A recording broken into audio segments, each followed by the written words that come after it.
Boa tarde, amigos. 1h26, estamos abrindo o preliminar à imagem do futebol nesse horário alternativo, já que da 1 a 1h25 você não pode perder o horário eleitoral para escolher os seus candidatos a deputado estadual, deputado federal, senador, candidato ao governo do estado e também à presidência da república. Então, da 1 a 1h25, você aproveita para conferir as propostas, para conferir as promessas dos candidatos. E a partir da 1h25 começam os nossos 45 minutos de debate esportivo aqui no preliminar, recebendo o Dr. César Pacheco, conselheiro do Tricolor, ex-vice-presidente do clube, mais recentemente trabalhando no departamento de futebol do Grêmio Futebol Porto Alegrense, que está na sua semana de aniversário.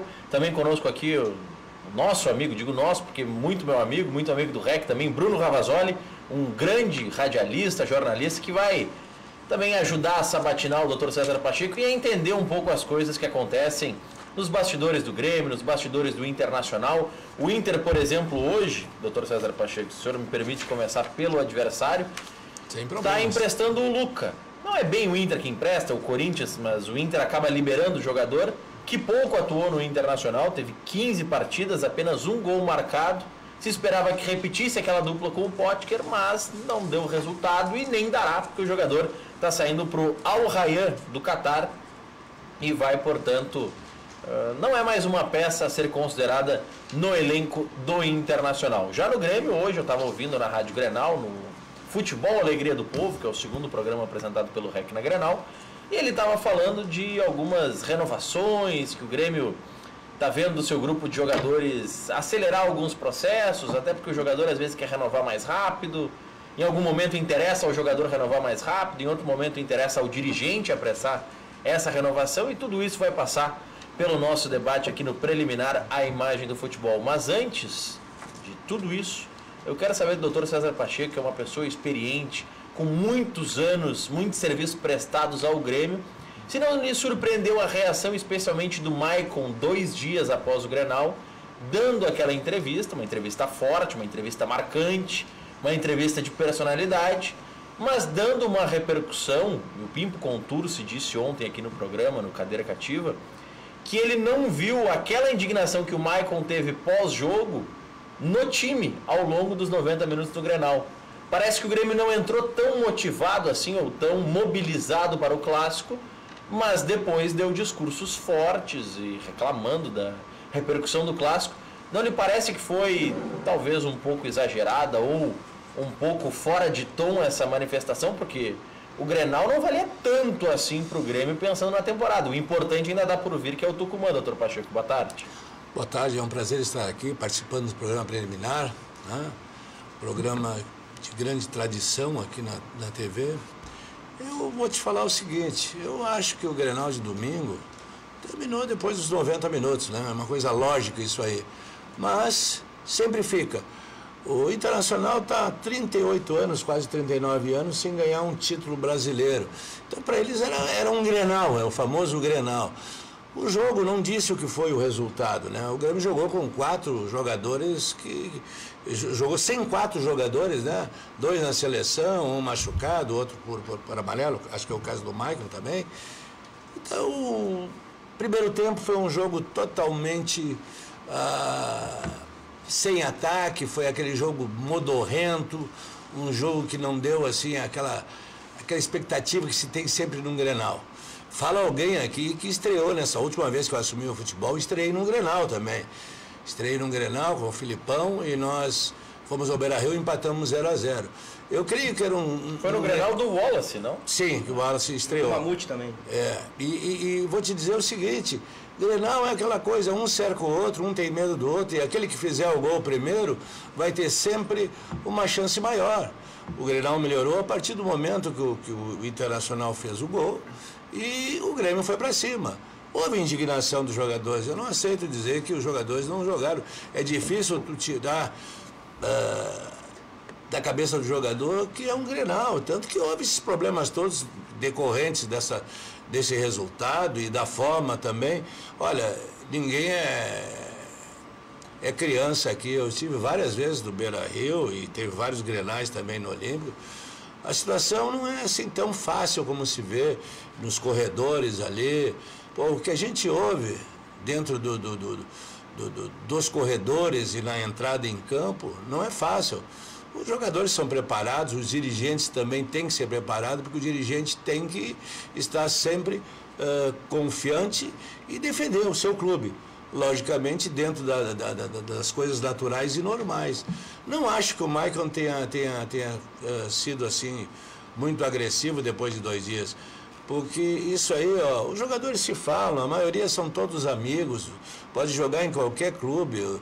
Eu ainda comentei num programa de TV que eu fui essa semana, na inauguração no Grenal da Vergonha, no Beira-Rio, que foram quase todos expulsos, que houve uma briga assim tão grande. À noite eu estava num restaurante, eu era menino, morava na volta do Guirino, ali na Zona Norte, e nós tínhamos vindo, todo mundo, e aí fomos tomar um chopp num restaurante que tinha na volta do Guirino, um bar. Daqui a pouco entra o Ari Ercílio, se eu não me engano, com o Gainete. Quer dizer, poxa, houve aquela briga lá, eles todos se dão, isso é uma coisa que cada um defende do seu lado. Agora vou dizer para vocês, eu acho que a flauta é válida sempre. Agora tem flautas que são desrespeitosas. Eu me lembro quando o Sacha pegou uma bandeira e foi dançar a valsa dos 15 anos. Isso aí machuca qualquer um. Por que o gremista não vai gozar quando fizer um 5-1 no Internacional, que é a maior goleada dos últimos anos? Né?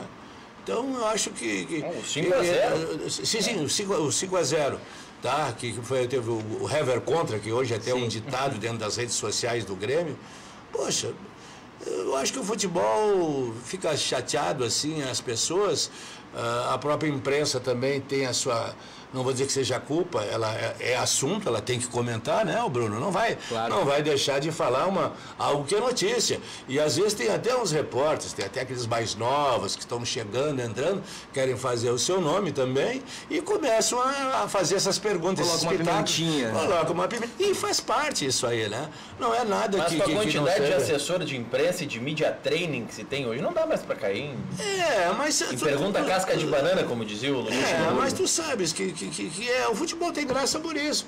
Daqui a pouco o futebol vai perder a graça, não pode ter mais flauta, já estamos aí com... que não adianta nada. Ontem, por exemplo, eu acho que houve um problema no jogo o VAR teve um problema no jogo do Palmeiras lá. Não sei, né? Cada um tem a sua Mas opinião. É uma questão discutível, porque o árbitro apitou antes do gol. Então o VAR não poderia ter sido acionado. Porque ele não pode dar sequência se o árbitro... Exato. Talvez erro do árbitro... Eu não ouvi o apito, eu estava vendo o jogo e não ouvi o apito. Vocês ouviram o apito? Eu ouvi o apito. Porque no momento que o jogador do Palmeiras faz o gol, o juiz já tinha apitado. Então ele não pode pedir auxílio do VAR. Mas eu achei uma piada aquela falta marcada sobre o VAR. Eu digo assim, ó... Piada. Tem duas coisas no futebol, essa era moderna, eu que estou no futebol já desde 79... Tem coisas que eu acho irrelevantes para o futebol. É o comentarista de arbitragem. Ele vê aquilo que tu vê e comenta para tentar dar a certeza de algo que tu já sabe, ou de aquela pessoa que não entende nada, tá vendo? Ele ajuda a interpretar a regra, né? Interpretar a regra, mas desde que botar na televisão, e aqui as rádios todas começaram a colocar, eles não gostam que eu fale isso, mas é verdade. Eu acho que quem gosta de futebol, é muita informação, assim, é muita coisa que já não tem... Não é importante. O importante é o futebol, é os 11 jogadores jogando. Tanto que já tiraram o dirigente do banco, que eu participei vários anos como dirigente e sentava no banco de reserva para representar o clube. Né? O Grêmio está fazendo 115 anos, sempre teve aquele dirigente da ativa, aquele dirigente que controlou o Grêmio, quando passou a profissionalização, se eu não me engano foi em 1937 que o futebol começou a ser profissionalizado. E o Grêmio está aí. Então eu acho bom, mas o Grêmio tem algo maior. O Grêmio tem a Libertadores, que é um jogo agora na terça-feira, lá em Tucumã. E o Inter, para ele, o maior é esses 38 anos de jejum do brasileiro. Parabéns. Ganhou. Não sei dizer se é merecido, eu acho que não, porque o Grêmio, inclusive, logo em seguida, teve aquele... Um Grenal muito equilibrado, o Jeromel, aquela defesa do Jeromel, o goleiro estava muito bem, como... Está bem, a gente conhece futebol, né? Lomba. Ele está muito bem nessas duas partidas dele. A melhor fase dele na carreira. Então tu não pode dizer, o C não vale, né? O C não vale. Perdeu, vamos botar uma pedra em cima e vamos começar tudo do zero. Eu vou passar já para o Bruno Ravazoli, mas tem aqui uma participação ilustre na nossa live do Facebook. Cléo Wickman está participando para corrigir o Dr. Pacheco. Diz aqui, ó.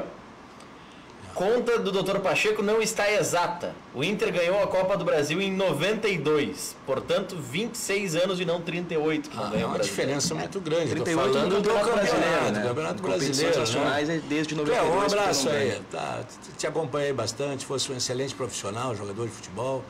E tem que defender aquelas cores que tu trabalhou. Só pegando um gancho do Dr. Pacheco sobre as provocações do Clássico Grenal, eu acho muito interessante isso, que hoje em dia não se pode mais brincar. Por exemplo, o senhor achou desrespeitosa a dança do Sacha na valsa. Eu achei uma corneta aceitável, porque o Colorado ficou muito tempo dizendo o Grêmio não ganha nada há 15 anos. E o torcedor gremista tem que aguentar no osso. Eu tenho a sua opinião. Quando o outro está por baixo, tem que aguentar no osso. Porque quando estiver por cima... aí solta a corneta. Por exemplo, o Grêmio ganhou a Libertadores, ganha a Copa do Brasil e o Inter foi rebaixado. Nesse momento, o Colorado tem que aguentar a corneta.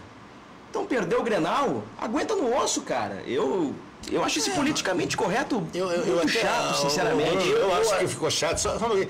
Agora, ninguém reclamou, o D'Alessandro vivia com aquele caixãozinho vermelho, né? Eu acho que... E ninguém falava nada, achava que era bonito, ele batia nos nossos jogadores. Era uma indignação que eu tinha muito grande, que ele pegava os meninos do Grêmio, no caso o Luan, que estava recém começando, nesses grenais que eu participei como dirigente, e fazia uma coisa que era um homem experiente.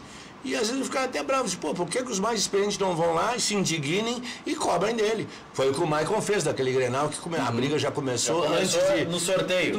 Que bom que o senhor não vai apitar, né, senhor Alessandro? Aí já houve aquela... Aí que bom ter o árbitro de vídeo, que hoje não é o D'Alessandro que apita em campo. Foi mais ou menos assim. Mas aí já é uma questão mais dentro de campo, né? Eu falo das questões fora de campo, em relação à corneta. Mas assim, eu acho que essa corneta, ela só extrapola um ponto do razoável quando ela vai para os veículos oficiais do clube.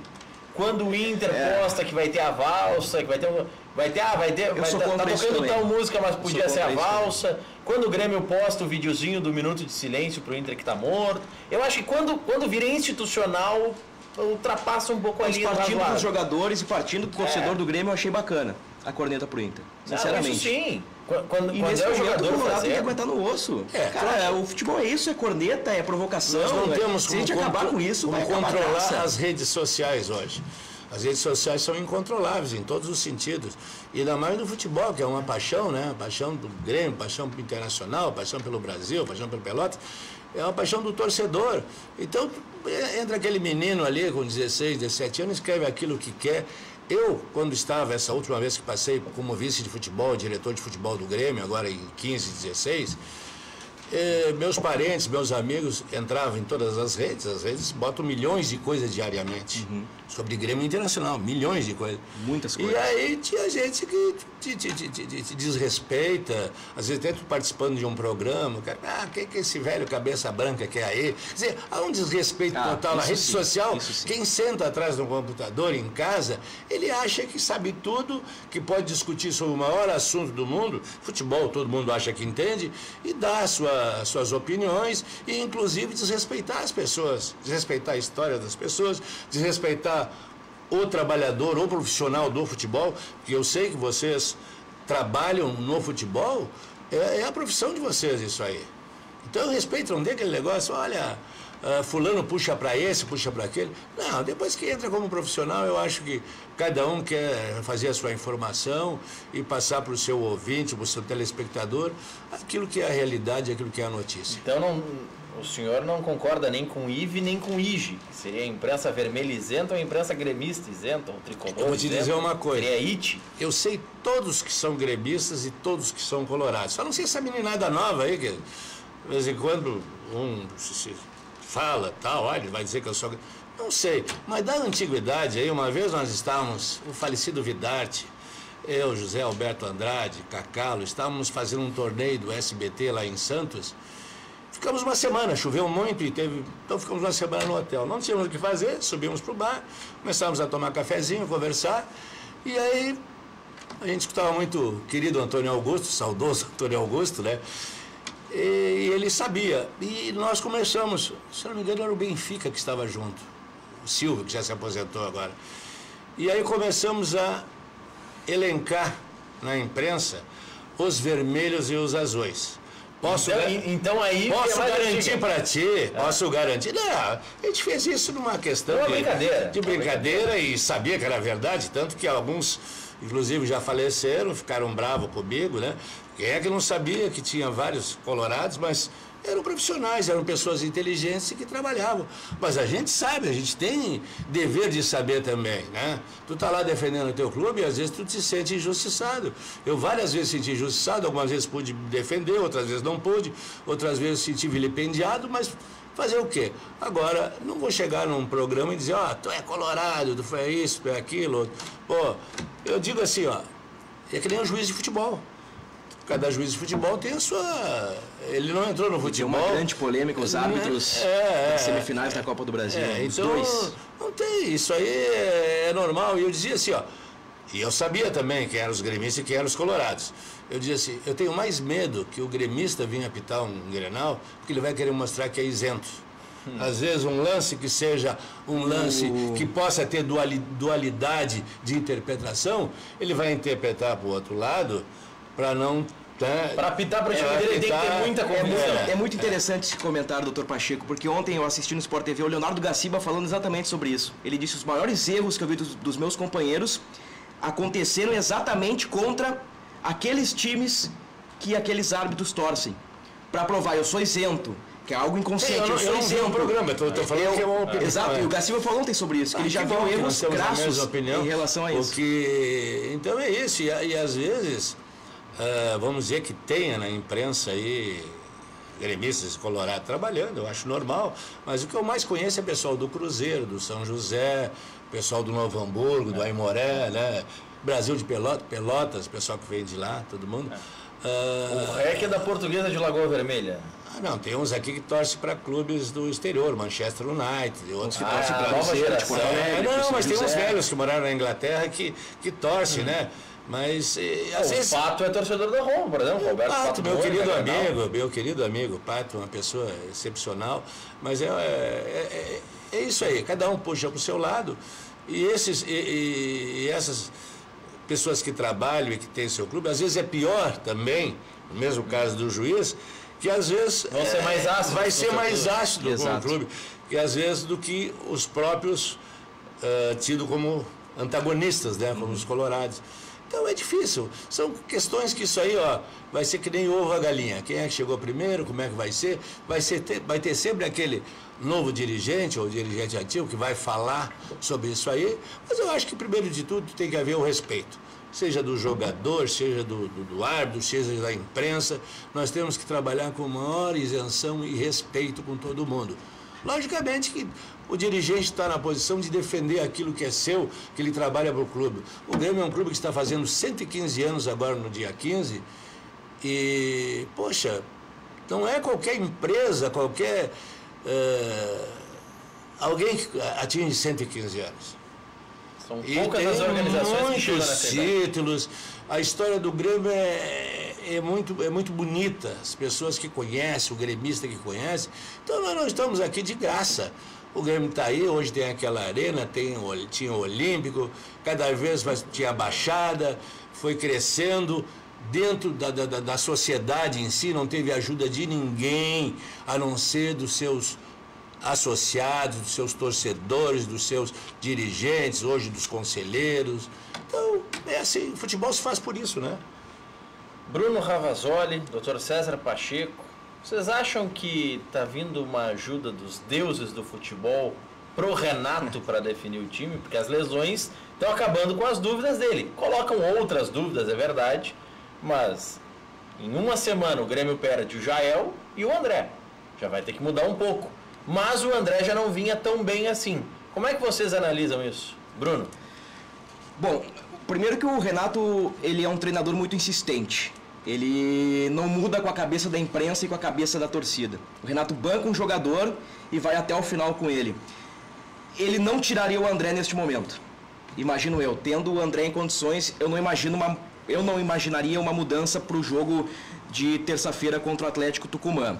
Não vou dizer que as lesões vão ajudar o Renato, porque é triste ver um jogador se machucando. Ninguém quer lesão de ninguém. Mas é claro que agora, sem André e Jael, que são dois centroavantes que Mas o André, né, que não deu uma resposta positiva. O Jael até, em alguns momentos, ele consegue dar uma resposta. Fez um belo jogo contra o Botafogo. Eu acho que nesse esquema tático do Grêmio, o Jael agrega muito. Ele faz a parede, ele prepara a jogada para quem vem de trás. Eu acho que o Luan cresce com o Jael em campo. Mas, inegavelmente, são dois jogadores abaixo, por exemplo, do centroavante da Libertadores do ano passado, o Lucas Barrios. E eu falo aqui de questões técnicas e até de rendimento. Barrios, tem torcedor na nossa live do Facebook, todo dia participa dizendo: ah, se o Grêmio segurasse o Lucas Barrios, porque tá metendo gol de novo. O Barrios tá bem no Colo-Colo, né? Fez gol contra o Corinthians e o Barrios foi muito bem até um certo momento no Grêmio. Depois do Botafogo ali, eu acho que o Barrios teve uma pequena queda, mas tudo bem. Agora, sem o André e sem o Jael, eu tô imaginando o Luan mais à frente. Eu gostaria de ver o Everton pela esquerda, o Alisson pela direita e o Grêmio com um tripé no meio campo com o Maicon, Cícero e Ramiro. Não acho que o Renato vai apostar no Jean-Pierre ou no Matheus Henrique neste momento. O Grêmio pode fazer até 2 trocas na lista da Libertadores, pode colocar o Matheus Henrique, por exemplo, no lugar do Jailson, que foi vendido para o futebol turco, mas num jogo pedreira como esse, é um adversário teoricamente mais fácil em relação aos outros, mas é um time argentino, é um time catimbeiro. Eu acho que o Renato vai apostar na experiência.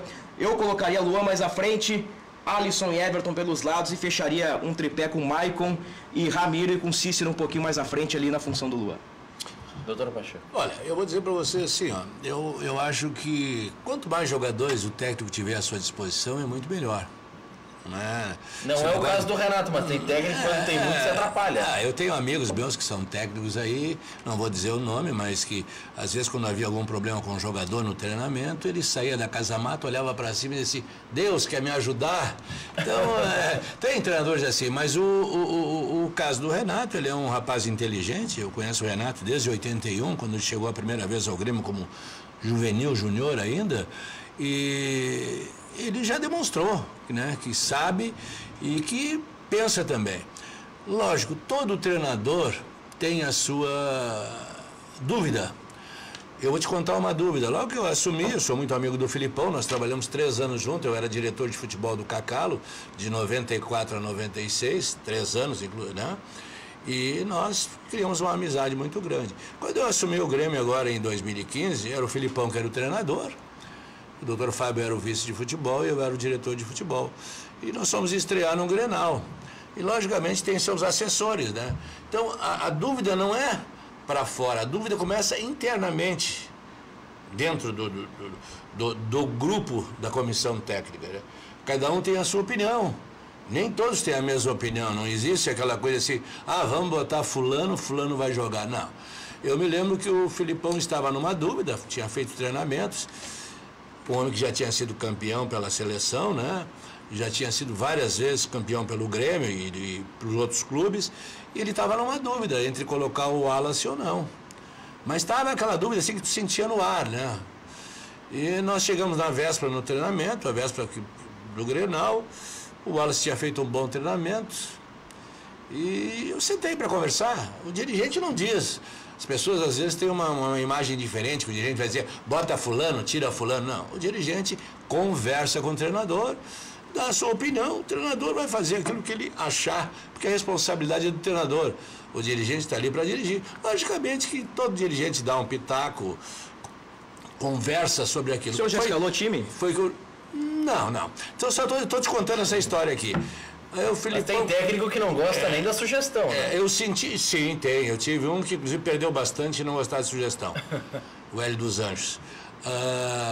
Aí o Felipão, eu senti que ele estava assim, poxa, era uma sexta-feira à tarde, Grenal domingo, e o pessoal em volta dele. Quando saiu o pessoal, eu fechei a porta. Felipão, eu te conheço já faz muitos anos. Eu sei que tu vai fazer o que tu quer, mas eu sei que tu quer colocar o Wallace. Eu estou vendo a tua vontade. Tchê, faz aquilo que tu achar. Se tu achar que não vai colocar o Wallace, não coloca. Falei o óbvio para ele, né? Mas eu sei que estão no teu ouvido aqui, tinha membros da comissão técnica que na época não queriam, ou a opinião deles era diferente, devem ter mudado depois. E o Filipão só olhou para mim, bateu na mesa, não falou nada, nem sim, nem não. Domingo saiu a escalação do Grenal, escalou o Wallace, que fez uma bela partida, né? Então, é assim, muito bem. O treinador, ele tem a sua poder de escalação. O caso do Renato. Não acho que seja bom ter 2 jogadores machucados ou 3 machucados. Esse problema aí que o Grêmio tem de lesões é uma coisa que eu acho que tem que ser estudado também, né? Apesar de hoje ser muito moderno, nós temos esse centro de treinamento bom, mas tem 3, 4 competições num ano, é difícil tu conseguir fazer que um jogador dê a mesma produção em todas as partidas e dentro todo mês. Já tu vê como mudou o futebol. Em 95 nós fizemos 99 partidas. Se você for ver, você vai ver dentro de 99 partidas. E muitos jogadores, ninguém jogou todas, né? Mas muitos jogadores jogaram acima de 70, 60, 70 partidas, se for fazer. Era um futebol menos intenso, né? Era menos físico. Mas eram jogadores assim, um Dinho, que era 99 partidas é quarta e domingo o ano inteiro. Não. Aquele ano, se não me engano, nós jogamos 3 partidas numa tarde. Sim. Né? Então nós tínhamos o Dinho, o Goiano, o Rivarola, jogadores que já tinham uma certa experiência e idade, mas normalmente, dificilmente tu via alguma lesão, ou então cansaço ou queixa do jogador. Eu acho que o Renato pode fazer o seguinte, eu não gosto de falar em técnica e tal, eu acho que o Luan é um bom jogador, um ótimo jogador, ele sempre jogou bem acompanhado, né? Não é que os outros não acompanham ele bem. Tu já tem um costume, tu tem ali um Everton do teu lado, ele tinha o Arthur, perdeu o Arthur, ele pode flutuar ali na frente. O Grêmio foi campeão em 96 sem centroavante. 2016 o Luan jogava mais adiantado. Era o falso 9. Sim, o Douglas jogava atrás do Luan. Flutuando na frente ali, né? E trocando de lado toda hora. O Paulo Nunes e o Zé Alcino foram os 96 foi os goleadores do Grêmio e do Campeonato Brasileiro. O Paulo Nunes foi, né? E é muito curioso que, voltando 30 dias, Renato tinha à disposição André, Jael e Brocador. O Grêmio tinha 3 centroavantes. Aí o Brocador foi pro Sport, o Jael machucou, agora o André machucou e o Grêmio já não tem mais jogadores para função. Até existe a possibilidade de um jogador do transição ser inscrito agora na Copa Libertadores, que seria o Luiz Henrique. Mas eu acho que é difícil. É difícil. A posição agora já É difícil. numa Por isso que se reta. fala no Luan mais adiantado. Será que não vai o Cícero jogar lá na frente de Eu novo e acho- bota alguém com um pouquinho mais de Não saúde sei. para marcar no meio campo? Eu acho que O Cícero já jogou como 9 com o Renato esse jogou, ano. inclusive, na Recopa. Não jogou bem, mas jogou. Jogou na Recopa. Eu entrou em imagino neste momento o Luan mais à frente e o Cícero atrás do Luan. Aí com o Ramiro e Maicon. Eu estou imaginando o Grêmio desta forma para o jogo de terça-feira. E eu acho que o mais importante neste momento para o Grêmio é o iminente retorno do Maicon. É um jogador que faz muita falta. Sem o Maicon e sem o Arthur, o meio-campo do Grêmio ele perde verticalidade, fica muito toque lateral. E sem o Everton, que é um jogador agudo, Não é o rompasse. Grêmio fica um time O Maicon é um jogador time que... amarrado, falta agressividade. Então o retorno do Maicon é fundamental para o Grêmio aspirar grandes coisas contra o Atlético Tucumã. Depois do intervalo comercial, o Dr. César Pacheco vai falar sobre a importância do Maicon, o quanto o jogador, que hoje é o capitão do Grêmio, acaba definindo como o Grêmio joga, se o Grêmio tem uma boa atuação, se depende 100% do Maicon, se não passa tanto por esse jogador. Vai falar também se o Grêmio segue ainda como postulante ao título do Campeonato Brasileiro e se a estratégia de jogar contra o Paraná com os reservas é a correta. Tudo isso depois do intervalo, já voltamos. 1h58, recebendo aqui no preliminar o Bruno Ravazoli, jornalista, Dr. César Pacheco, conselheiro do Grêmio, ex-vice do clube, vice-presidente do clube, ex-vice de futebol também, em diversos outros setores do Grêmio, colaborou já e muito o Dr. César Pacheco. Ontem nós tivemos 2 jogos na Copa do Brasil. Palmeiras perdeu em casa para o Cruzeiro 1-0, gol do Barcos, e o Flamengo empatou no Maracanã com o Corinthians 0-0, teve vaia da torcida, grito de time sem vergonha e tudo mais. Hoje, pelo Brasileirão, jogo atrasado, que o Atlético Paranaense não conseguia chegar em Chapecó, pousar em Chapecó para disputar a partida com a Chapecoense. O jogo foi remarcado e confirmado para hoje, 8 horas da noite. Também hoje, às 9 horas, tem Guarani e Juventude na Série B, jogo que interessa e muito aos gaúchos. O Juventude que está na parte de baixo da tabela e precisa de resultados positivos para pelo menos ficar ali no meio da tabela, para fugir um pouco da zona perigosa de descenso para a Série C do Campeonato Brasileiro. O Grêmio enfrenta o Paraná no sábado na Arena, dia de aniversário do clube, tem promoções de ingressos. Para quem não é sócio do Grêmio, tem ingresso a partir de R$30. Para quem é sócio, tem ingresso a partir de R$20. Crianças, tem que confirmar a faixa de idade, mas é até 11 anos, paga R$5. Acompanhante de sócio também tem promoção, então é um bom atrativo no sábado para conhecer a Arena, quem não conhece, no aniversário do clube. No entanto, a tendência é de uma equipe reserva. Apenas o Maicon é especulado como uma tendência que atue para ganhar um pouco de ritmo de jogo. O Maicon que está voltando de lesão. O Tassiano está fora, levou o terceiro amarelo. Tony Anderson é especulado como falso 9. O senhor concorda, doutor César Pacheco, com essa ideia de colocar reservas numa equipe 100% reserva? Ou o senhor imagina que a estratégia que o Grêmio usou contra o Vitória, por exemplo, é a mais adequada, que é o que o Grêmio fazia nos anos 90? Colocava um time reserva em campo, mas deixava 3 ou 4 titulares no banco para resolver se precisasse. Bom, fala quem já teve esses problemas aí. Eu me lembro já que em 95 e agora... O senhor ouvia muito o REC buzinando, ouvi, dando discurso, né? Que tinha time reserva, falando o REC, que não pode preservar. Ele está de folga hoje, o REC? Não, o REC está com o Paulo Sérgio Pinto, está num compromisso profissional. Poxa, não vim aqui para dar um abraço no REC também. Mas é o seguinte, ó, eu acho que é importante, quem decide é quem está lá dentro, né? Às vezes tu reúne, como eu já falei antes aqui, o grupo da comissão técnica e vamos ver o que vamos fazer. Bom, aí tu decide colocar um time misto. Se justamente desse time misto tu coloca um jogador e o C acontece, machuca esse jogador que é importante para ti, vai cair todo mundo em cima porque botou aquele jogador. A lógica que eu acho que seria coerente, lógico, eu não estou lá, eu tenho 3 amigos lá, o Duda Crefe, meu querido amigo, que é o vice-futebol, o Guerrinha e o Deco. Eles devem estar sabendo o porquê fazer isso. Mas algum deve ter algum pensamento também, achando que no banco poderia se colocar um jogador, já para, se a coisa endurecer, coloca. Eu me lembro que em 95 nós colocávamos o Jardel, o Carlos Miguel, o Paulo Nunes em algumas partidas, porque mais de 90 partidas que nós jogamos em 95, e era importante. Às vezes vamos chamar a nossa artilharia para resolver o problema, e aí se apresentava. O que eu posso te dizer? Eu acho que é difícil tu dar uma opinião de fora, assim. E é importante preservar, porque qual é o campeonato mais importante para o Grêmio hoje? É a Libertadores.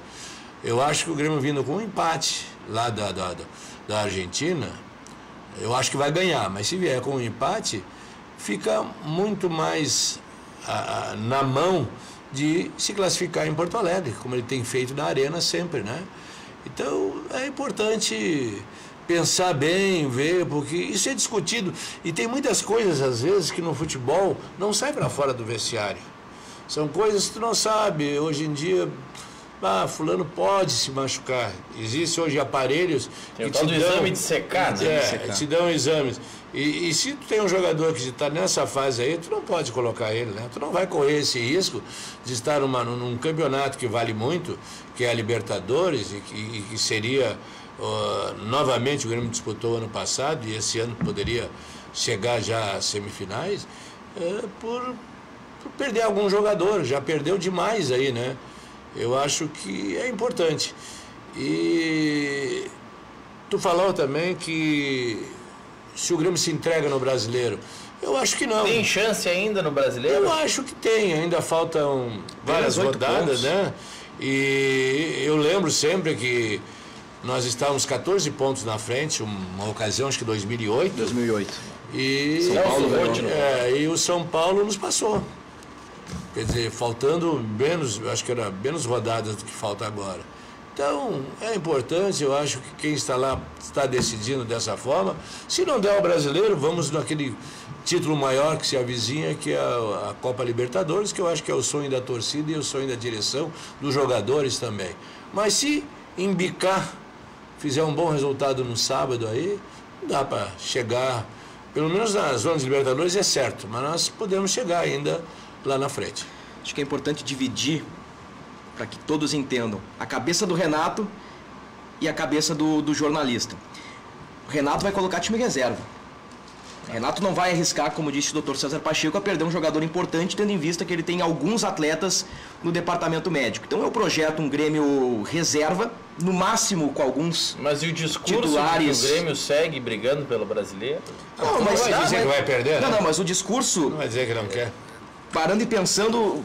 Ele é verdadeiro, o Grêmio não abriu mão do Campeonato Brasileiro, como se diz e como se noticia. O Grêmio não abriu mão do campeonato. O Grêmio está priorizando uma competição.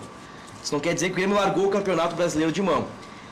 Aí vem minha cabeça, eu colocaria no mínimo, um time misto, claro, tendo em vista que os jogadores tenham condições de jogo, eu colocaria no mínimo um time misto contra o Paraná, um jogo que é de 3 pontos, que é o lanterna do campeonato, o pior time da competição em todos os critérios, tem que fazer 3 pontos porque o Grêmio tem chance.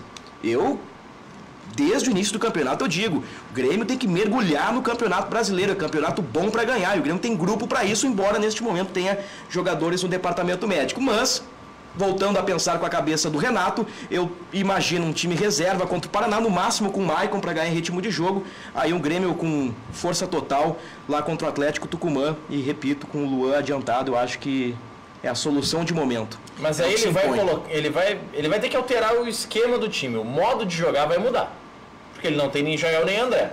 Ele vai colocar isso contra o Tucumã sem testar, tendo um jogo 3 dias antes, podendo testar? É isso que eu penso. Não é um erro isso? Pode ser que tenha alguma surpresa aí.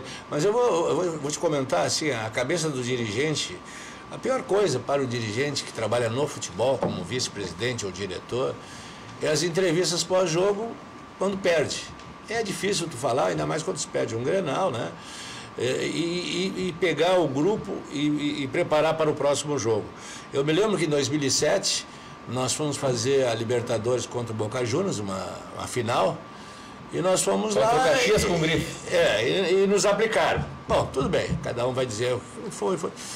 E nós aqui na semana que voltou, nós tínhamos que acreditar, eu fui em várias rádios, várias TVs, dar entrevista dizendo que era fácil reverter. Como é que tu vai reverter o resultado daqueles, uma goleada do... Mas faz função, o dirigente tem que fazer isso.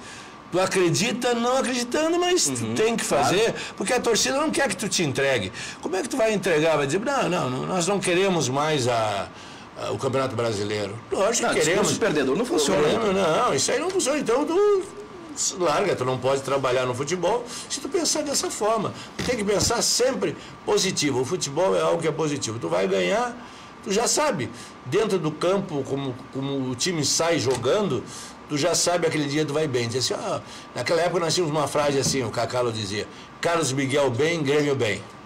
Uma frase pra gente ir pro intervalo. Sobre o que disse o Dr. César Pacheco, sobre o discurso que ele não pode ser perdedor e vencedor. O Inter, no início do campeonato, vinha com o discurso de que chegando na Copa do Mundo em 10º lugar, 11º, estava de bom tamanho. Era um discurso, na minha opinião, pequeno. Não cair era bom. Não cair era bom, embora o time não estivesse jogando tão bem como está hoje. Chegou Rodrigo Caetano, diretor executivo, e mudou a mentalidade do Inter. Inter passou a ter uma outra mentalidade com acertos do técnico Odair Hellmann dentro de campo. O Inter engrenou no Campeonato Brasileiro. Um dos que deu esse discurso lá de que não cair já seria bom, que terminar em 10ª parte da Copa foi o D'Alessandro, que foi absolvido pelo STJD. Ele que foi julgado pelo que aconteceu na partida contra o América Mineiro. Já voltamos. Muito bem, o Internacional tem o Luca de saída para o Al Rayyan. O jogador será emprestado ao clube do Catar e deixa o Inter com 15 partidas disputadas e 1 gol marcado. Colorado enfrenta a Chapecoense segunda, 8 da noite, na Arena Condá. Dourado será reavaliado, é dúvida para essa partida. Damião deve ser titular na vaga do Jonathan Alves. O Inter pediu mais ingressos para a Chapecoense e a direção da Chapecoense negou essa possibilidade. São quase 4.000 ingressos para os colorados, todos vendidos antecipadamente. O Grêmio enfrenta o Paraná no sábado, como nós já dissemos. Tendência de um time reserva. O Tony Anderson deve jogar como falso 9. André fica fora pelo menos por 3 semanas. E a Arena do Grêmio foi confirmada como sede dos jogos da Copa América 2019. Também serão sede das partidas Maracanã, Allianz Parque, Mineirão, Fonte Nova e Morumbi. Portanto, são 2 estádios em São Paulo, um no Rio de Janeiro, um em Belo Horizonte e a Fonte Nova lá em Salvador. É bom para o Grêmio essa divulgação por conta da Copa América cedendo o seu estádio, Dr. Pacheco? É bom, eu acho que é bom, né? Ceder o estádio é bom sempre, ter um torneio internacional que é televisionado para todo mundo, né? Mas eu gostaria de dizer, ó, o Internacional tá com muita sorte, hein? A Chapecoense vai pegar a Chapecoense cansada, porque era para ter jogado... É sorte de campeão a sorte? Não, eu não acho que Chape é joga sorte hoje. de campeão. A Chape joga hoje, mas não era para jogar... Acho que era para jogar ontem, né? Não, era para ter jogado semana passada, semana retrasada. Tá, o jogo foi transferido. Eu Foi achei transferido que de 2 semanas. Tá. Doutor Pacheco, Tá obrigado pela presença, Eu obrigado que Bruno agradeço, Ravazoli. obrigado, muito Voltem obrigado. mais vezes, a partir das 19 horas tem o Cadeira Cativa aqui na Ubra TV. Boa tarde.